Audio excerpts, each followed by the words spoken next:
You know this feeling. You learn a new English word today, and by next week, it's gone. Poof. And even if you do remember it, somehow it never comes out of your mouth when you're speaking, and that just feels so frustrating. That's because there's a big difference between the words you understand and the words you can actually use. And our goal isn't to eliminate this gap completely, but to make it smaller. So more of the words you know actually show up in your speaking and writing. So in this video, I'm gonna share the exact strategies I use to learn over 10,000 words in English to reach the level I have right now. Hey friends, welcome back to my channel. If you're new here, hi, I'm Veronika. On this channel, I share science-backed strategies and personal experience to help you become fluent in English and learn languages in a more enjoyable way. And if you want to take your learning a little further, check out the links below because I have my language learning corner and Notion template to organize your studies and keep track of all of the vocabulary you're learning, and my self-paced course, the Language Mastery Program, to help you understand the science of language learning. Alright, so let's first talk about the difference between passive and active vocabulary. Because when it comes to growing our vocabulary and memorizing new words, we really have to understand this one thing here. We all have a larger passive vocabulary than active vocabulary, and it will always be this way. It is completely normal. Even native speakers understand more words than they can confidently produce. Passive vocabulary includes all of the words that you can recognize or understand when you come across them. Even if you don't really use this word when you speak, but you still know what this word means, it becomes a part of all of the words that you know. And your active vocabulary consists of the words that you can confidently use when you're speaking or writing. And so yes, when we're working on memorizing and acquiring new words, we are trying to make this gap between your passive vocabulary and your active vocabulary smaller. But we're not trying to get rid of this gap because it is not possible. Before we start talking about a big memory challenge that prevents us from retaining new vocabulary, I want to quickly share a tool that I have been using in my research, Merlin AI. It's basically an all-in-one AI platform that gives you access to all of the major models, ChatGPT, Claude, Gemini, without paying for each one separately. Instead of $20 a month for just one AI, with Merlin you get access to all of them. And after using my discount code, it comes out to around $5 a month. I used it when putting this video together. For example, I asked Merlin AI to help me understand why we forget new words in English so quickly and how to work with our memory in the most efficient way. I like that it's fast, clean, and it doesn't lock you into a single model, so you can explore all of them. Another feature I love is projects. You can organize all of your research, your notes, your custom prompts in one place. It keeps everything very easy to revisit, which makes it much less overwhelming than using 10 different tools. If you want to give it a try, you can use my link in the description and my discount code to get 75% off. Huge thank you to Merlin AI for sponsoring today's video. Alright, so now let's talk about this one big memory challenge that explains why we forget new words so easily. And the answer is the forgetting curve. Herben Ebbinghaus, a 19th century memory researcher, showed that if we don't review the information we learn, we will forget a portion of it within hours or days of memorizing it. He basically explained that our memory doesn't work like this. You know, you see a new word and then you remember it forever. I wish. In fact, our memory, because of the forgetting curve, it works exactly like this. You learn a new word and then the process of forgetting begins. And this process is actually extremely fast. Essentially, it's like right after you learn a new word in English, the clock starts ticking on how quickly you'll forget it unless you reinforce it. That is exactly why everyone always tells you that cramming doesn't work. You know, sure, you can cram before an exam and then the next morning you wake up, you go, you pass your exam and everything is great. But in reality, you haven't actually internalized all of this knowledge because you kind of crammed all of this in one go, and then sure, the next morning you still remember some of it, but then a month later later, 2 months later, because you don't actively reinforce all of this knowledge, you forget everything. Okay, so now let's actually talk about all of the strategies to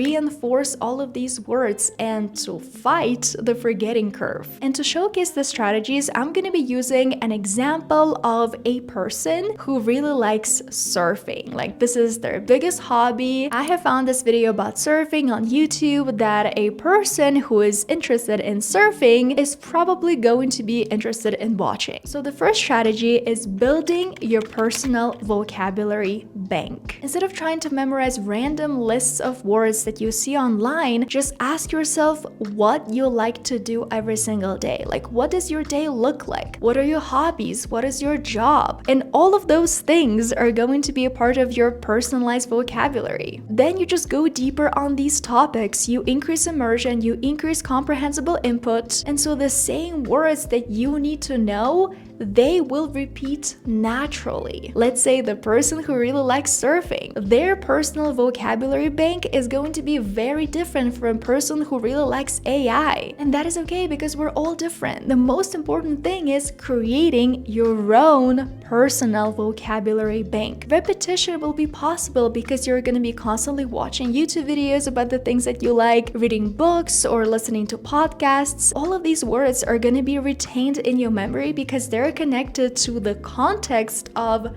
yourself, of the things that you do every single day. You know, these words are going to be associated with specific places, specific people, or maybe specific emotions that you were experiencing while practicing something that you really like. Let's say from this vlog that I have chosen to show you guys about surfing, from this video alone, you can learn words like longboard, shortboard, GoPro, wetsuit, wax my board, current, wave break. If this sport is a part of your life, you will need to use these words constantly every single day. Now let's move on to this next strategy, using thematic islands. The principle here is, instead of trying to memorize random words, you're trying to memorize clusters of related words together, like a single theme that all of these words are connected to. This way, all of this vocabulary is going to be connected in your brain like small little islands of vocabulary instead of being just like completely random. And so because of that, it's going to be easier for you to recall them when you're speaking, when you're writing, when you actually need to use them. Again, let's say from this YouTube video, a big theme that we can notice here is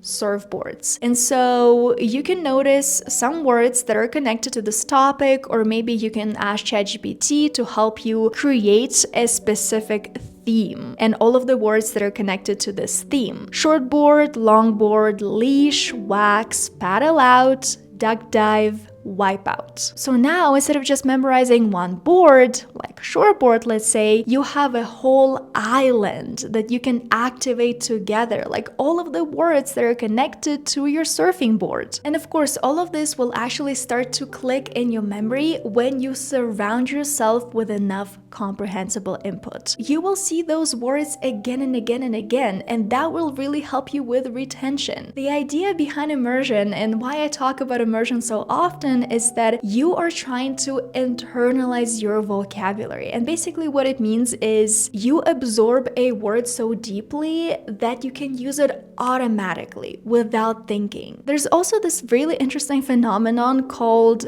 Baader-Meinhof phenomenon. I really hope I'm pronouncing this correctly. What it basically means is your frequency illusion. It's, you know, when you notice something for the first time, let's say a word in English, you notice it, you memorize it, and then you just see it everywhere for some reason, and it just feels like everyone around you is using this word that you have just memorized. It's because your brain tagged it as important. So now you see this word everywhere. You notice it everywhere because your brain thinks it's important to notice this word. The next strategy you can use is sentence mining. And basically what it means is, instead of trying to memorize words, you memorize phrases or sentences. Because because all of this creates context, and context is so powerful for our brains. It's much more appealing than just random words or lists of random vocabulary. Context is connected to stories, situations, emotions, and that is why our brain wants to memorize those things. The reason why a lot of us just can't memorize new words is because those words are too boring or too hard, or the combination of both. They're both boring and hard. And so if it is possible for you, if you're not preparing for an exam, just skip those words for now. Maybe, in a month or two, in a year, those words are gonna be easy. You're gonna be able to imagine yourself using them. From this YouTube video about surfing, I saved the sentence, I got a brand new custom shortboard and it's beautiful, but I suck on it because my back isn't at full strength. So this sentence is quite long, and maybe for some of you, you're gonna see a lot of new vocabulary, and that is why you can just break it down into phrases. Again, instead of memorizing words, you can memorize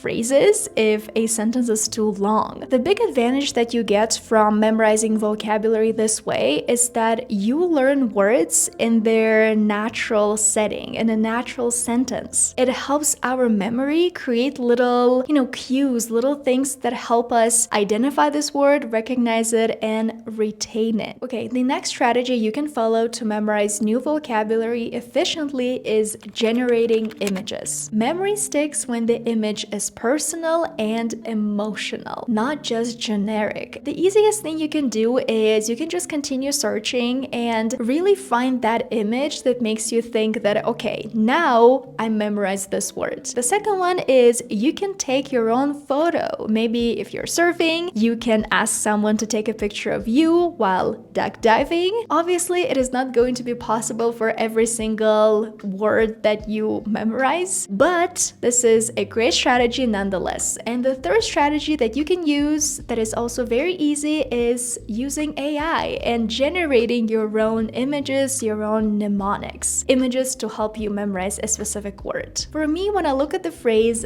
duck dive, I just think about a duck. So that is why I'm gonna ask ChatGPT to generate an image for me of a duck surfing, and that is going to help me memorize this phrase. Duck dive. Again, some people are gonna think your image is absolutely crazy, like they're gonna not understand how it helps you, but the most important thing is it helps you. It's personal, it's creative, it's emotional, and that is exactly what helps our memory. The next big strategy that is going to help you retain all of the new vocabulary is spaced repetition systems, SRS, and active recall. If you like to create your own paper flashcards, you're probably already using this classic Lightner flashcard system, which is basically this manual way to space out your reviews. You have your paper flashcards and you create 3 boxes or 3 piles. The first one is for all of the words that are easy for you to recall. So let's say you use this pile, you review this pile once a week. And then the second pile is for all of the words that are, medium hard, like not too easy, not too hard. So you review them twice a week. And then the third pile is for all of the words that are really hard for you to memorize. So you have to review this pile 3 times a week. Another method here is for those of you guys who love using a notebook. It's called the gold list method. So if you like to write down all of your words in your notebook, what can you do here? You have this head list, like all of the new words you're trying to remember, and then you do the first distillation, and then you do your second distillation, and then you do your third distillation, completing the circle or the square, however you want to call it. The idea is that the words that you put in those distillations are the ones that you actually forgot, and so that is why you're rewriting them over and over again and studying them over and over again. Obviously, these tools that I have just mentioned, the Lightner system and the goal list method, they are all about,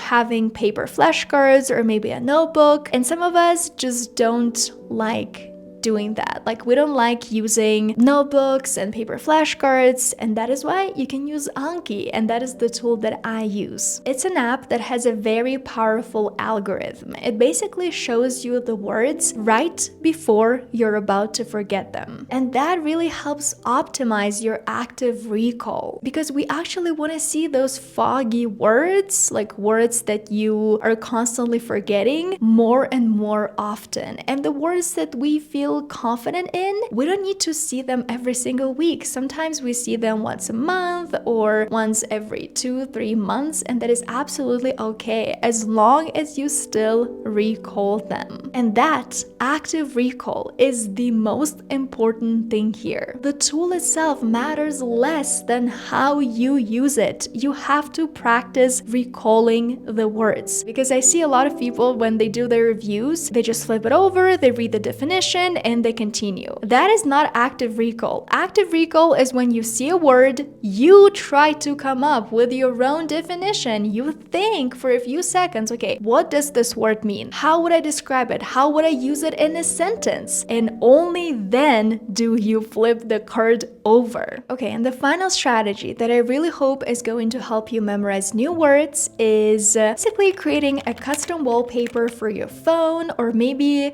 putting sticky notes on everything you have in your apartment. Let's say you have like a few words that you want to remember, so you can create a wallpaper for your lock screen. And then every single time you pick up your phone, you're gonna see these words. And obviously, we all look at our phones probably like 100 times every single day. And so this repetition is going to help you with your memorization, is going to help you activate all of this vocabulary and start using it when you speak and write. And also, something that I always recommend is making sure that you know how to say all of the words that you have in your room, in your apartment. If you feel like you constantly forget what this specific object is called, you can just put a sticky note on it. This way, you're gonna see and engage with these words very, very often, because you probably spend a lot of time in your room or in your apartment, and so you're gonna look at those sticky notes over and over again. Okay, I think it's going to be it for today's video. If you liked it, please don't forget to give it a thumbs up and subscribe to my YouTube channel. Leave me a comment if you found the information I shared today useful. I really, really appreciate it. If you want to check out my Notion template for language learners and also my self-paced course, all the links are going to be down in the description. Also, if you use my link and my discount code, you'll be able to try Merlin AI with a 75% discount. I'm not a native English speaker, but I have spent years working on my pronunciation and my accent. So if you want to see how I got my American accent in English, just click right here and keep on watching this video.